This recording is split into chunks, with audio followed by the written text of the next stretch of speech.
बर' थुनलाइ आफाद, बर' फरायसा आफाद आरो बर' हारिया एसे हलनो भारत गभर्नमेन्टखौ नारसिननानै जे बे निउ एडुकेसन पलिसिया जि पिटिआर पिउपिल टिचार रेशिय' जिखौ खाना होदों नर्म्स, बे नर्म्सखौ खमायनानै 7 जा 6 जा 7 जा फरायसालिफ्राव जोंनि स्कुलफ्रा थांनानै थानांगौ, फोथांना लाखिनांगौ। बिनि सायाव गोख्रों डिसिसन लानानै गभर्नमेन्ट अफ इन्डियाखौ मुभ खालामनांगौ, नारसिननांगौ आरो जेसेबां फरायसालिफ्रा बेसेबांबा बोसोरनि सिगां गायसंजादोंमोन, बे फरायसालिफ्रा दिनैबो प्रभिन्सियेल जायाखै। बे प्रभिन्सियेल जायै ME school, LP school, high स्कुलफोरखौ प्रभिन्सियेल खालामनांगौ आरो जोंनि बड'लेण्ड ओनसोलाव जेसेबां कलेजफोर दं, भेन्सार कलेज, बे कलेजफोरखौबो इमिडियेटलि प्रभिन्सियेल खालामनांगौ आरो जेसेबां फरायसालिफ्राव फोरोंगिरि गैया, लांदां पस्ट दं, बेफोरखौबो immediately special test exam conduct खालामनानै बिटिसि गभर्नमेन्टआनो बे भेकेन्ट पस्टफोरखौ फिलआप खालामनायनि बेबस्था लानांगौ। आंबो फैनो हानानै खोब गोसोआव गोजोननाय मोन्दों आरो जिबायदि नुफैबाय आङो जे जथुम्माया नांगौ रोखोमैनो ग्रेन्ड साक्सेस जादों होननानै आंबो बुजिफैनो हाबाय। बेनि थाखाय दुलाराय उदालगुरि जिल्लानि आरो पार्टिकुलारलि डिमाकुसि हालामनि आरो दुलाराय आसाम हादोरनि आरो नेपाल हादोरनि आरो बांलादेशनिफ्राय फैनाय गासैबो बर' बिदा फंबाय बिथांमोननो आङो गोसो गोरबोनिफ्राय आं साबायखर बावबाय आरो आं मिजिं थिफैदों जे सानथामनि हाबाफारि लानानै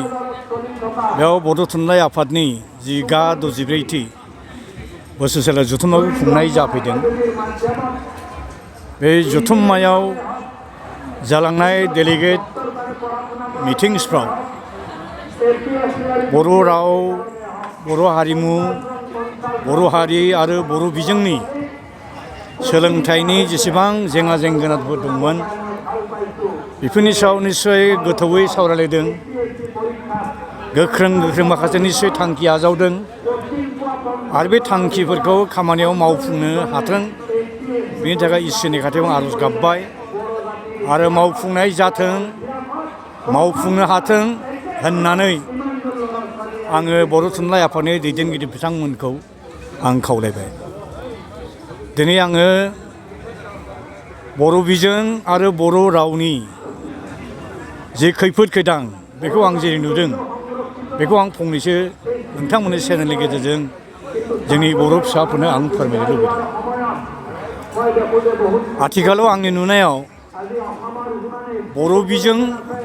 आरो बर' रावखौ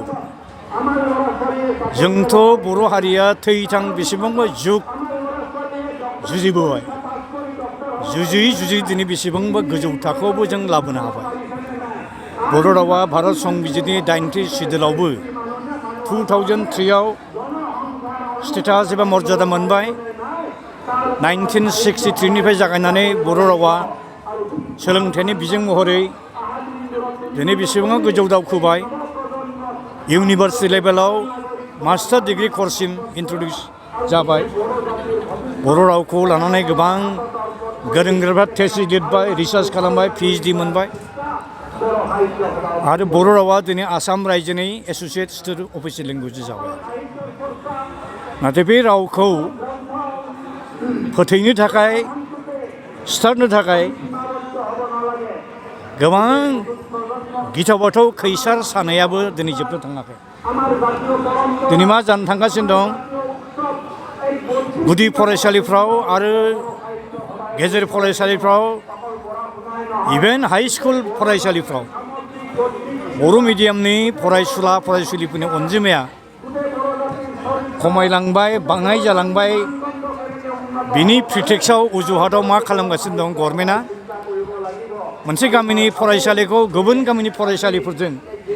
गोजान गोजान जायगायाव थानाय फरायसालिफोरजों सरजाबनाय जि प्रसेस खालामदों, बे जोंनि थाखाय बिराद गिथाव बाथाव खैफोद गोनां मोनसे सिटुवेसन बियो। दा बे बिथिङाव आंनि बुजिनायाव बेखौनो नुदों आङो। दिनै 2020 मायथाइयाव गभर्नमेन्ट अफ इन्डिया गोदान इडुकेसन पलिसि एनाउन्स खालामदों। बे गोदान एडुकेसन पलिसियाव प्राइमारि एबा गुदि फरायसालियाव फरायसाफोरनि अनजिमाया 30 थाब्लासो सासे फोरोंगिरि मोनो जाहैदों आरो आपार प्राइमारियाव सासे फोरोंगिरि मोननांगौब्ला 35सिम फरायसा थानांगौ जाहैदों जेराव जोंनि बर' फिसाफोरखौ ट्राइबेलफोरखौ 1975-76आव नेशनेल इमारजेन्सि पिरियडआव जबरदस्ति खायदा कौशल खालामनानै फेमिलि प्लेनिं लाहोनानै जोंनि सुबुं बिसानखौ खमायनानै होलांखांबाय गभर्नमेन्टआनो बिनि उनाव जोंनि बर' गामिफ्राव बर' ओनसोलाव जेसेबां हेल्थ एन्ड मेडिकेल केयार जों मोननांगौमोन बेखौ जों मोननो हायाखै जोंनि ओनसोला मेलेरिया जों बुंफबनाय ओनसोल बियो मेलेरिया बेमारावबो गोबां जोंनि बर' फिसाफोर गोदो थैलांदों दाबो थैयो बिनि जाहोन आरो गोबां जाहोनाव थाखा फैसा गैयै रांखावरि अबस्था गाज्रिनि जाहोनाव दिनै बर' मानसिनि बुजिनायनि जिथु बिसान फार्टिलिटि रेट बे गोबां खमायलांबाय आरोखि बबेबा गामियाव बोसोराव सासेबो गथ'आनो बुजिया दा बेबायदि सिटुवेसनाव जे मोनफ्रोमबो बर' गामियाव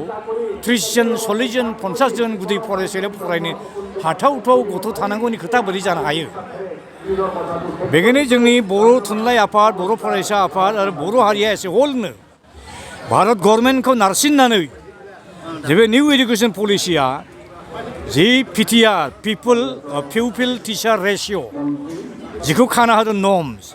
बे नर्म्सखौ खमायनानै 7 जा 6 जा 7 जा फरायसालिफ्राव जोंनि स्कुलफ्रा थांनानै थानांगौ फोथांना लाखिनांगौ बिनि सायाव गोख्रों डिसिसन लानानै गभर्नमेन्ट अफ इन्डियाखौ मुभ खालामनांगौ नारसिननांगौ आरो जेसेबां फरायसालिफ्रा बेसेबांबा बोसोरनि सिगां गायसंजादोंमोन बे फरायसालिफ्रा दिनैबो प्रभिन्सियेल जायाखै बे प्रभिन्सियेल जायै ME school LP school high स्कुलफोरखौ प्रभिन्सियेल खालामनांगौ आरो जोंनि बड'लेण्ड ओनसोलाव जेसेबां कलेजफोर दं भेन्सार कलेज बे कलेजफोरखौबो इमिडियेटलि प्रभिन्सियेल खालामनांगौ आरो जेसेबां फरायसालिफ्राव फोरोंगिरि गैया लांदां पस्ट दं बेफोरखौबो immediately special test exam conduct खालामनानै बिटिसि गभर्नमेन्टआनो बे भेकेन्ट पस्टफोरखौ फिलआप खालामनायनि बेबस्था लानांगौ दिनै मा खालामगासिनो दं